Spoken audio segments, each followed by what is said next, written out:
Capsicum সংরক্ষণ করতে চান তাহলে আজকের ভিডিওটি আপনাদের জন্য। সঠিক উপায়ে কিভাবে আমি ক্যাপসিকাম সংরক্ষণ করি আজকে সেটাই আপনাদের মাঝে শেয়ার করব। আর আমি এখানে ২ ধরনের ক্যাপসিকাম নিয়েছি। আপনারা বলতে পারেন দেখতে তো একই লাগছে। এক্ষুনি আপনাদেরকে একটু দেখিয়ে দিচ্ছি। এই যে এখানে ৪ টা কোণা ধরনের দেখতে পারছেন আর এই হাতে দেখতে পাচ্ছেন ৩ টা কোণা। ৩ কোণা যেটা দেখতে পারছেন এটার টেস্টটা একটু ভালো আসে। ওটা হচ্ছে রান্না করে খাওয়ার জন্য। আর ওই যে ৪ টা কোণা যে দেখতে পারছেন ওই ক্যাপসিকামটা হচ্ছে আপনারা সালাদ বানিয়ে খেতে পারেন। অনেকেই হয়তোবা এটা জানেন না, তাই ভাবলাম আজকের ভিডিওতে জানিয়ে দিই। যাই হোক, এখানে আমি ১ কেজি ক্যাপসিকাম নিয়েছি আর এগুলো এখন আমার প্রয়োজন মতো একটু পিস করে কেটে নিচ্ছি। আপনারা চাইলে আপনাদের পছন্দ অনুযায়ী কেটে নিবেন। আর ক্যাপসিকামের ভিতরে যে সাদা অংশগুলো থাকে ওগুলো অবশ্যই ফেলে দিবেন, তা না হলে ক্যাপসিকাম কিন্তু বেশিদিন সংরক্ষণ করে রাখা যাবে না। আমি এখানে এরকম স্লাইস করে কেটে নিলাম, বিভিন্ন চাইনিজ সবজি যখন রান্না করব তখন কিন্তু দিতে পারবো।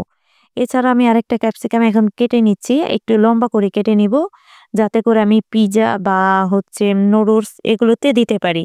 তাছাড়া এখন ক্যাপসিকামের দাম কিন্তু খুবই অল্প, মাত্র ৫০ টাকা কেজিতেই কিন্তু পাওয়া যাচ্ছে। অনেক সময় একটা ক্যাপসিকাম কিনতে গেলে কিন্তু প্রায় ৪০ থেকে ৫০ টাকা দিয়ে একটা ক্যাপসিকাম কিনতে হয়, অনেক সময় এরও বেশি দিয়ে কিনতে হয়। তাই যখনই দাম কম থাকে তখন আপনারা চাইলে এইভাবে করে ফ্রিজে সংরক্ষণ করে রেখে দিতে পারেন। তবে অনেকেরই ধারণা ক্যাপসিকাম এইভাবে করে সংরক্ষণ করে রাখলে পরবর্তীতে রান্না করে নাকি খাওয়া যায় না। এটা সম্পূর্ণই কিন্তু একটা ভুল ধারণা। আপনারা আমার চ্যানেলটি সাবস্ক্রাইব করে রাখতে পারেন। পরবর্তীতে এই ফ্রোজেন করা ক্যাপসিকাম দিয়ে আমি কিভাবে রান্না করি সেগুলো কিন্তু শেয়ার করব। যাই হোক, এখানে ২ টা জিপলক ব্যাগ নিয়েছি আর আমি যেহেতু ২ ভাবে করে কেটেছি তাই ২ টা জিপলক ব্যাগ নিলাম। আর অবশ্যই জিপলক ব্যাগ থেকে বাতাসটা বের করে তারপর মুখটা আটকে দিতে হবে। বাতাস যাতে ভিতরে না থাকে, তা না হলে কিন্তু ক্যাপসিকামগুলো ভালো থাকবে না।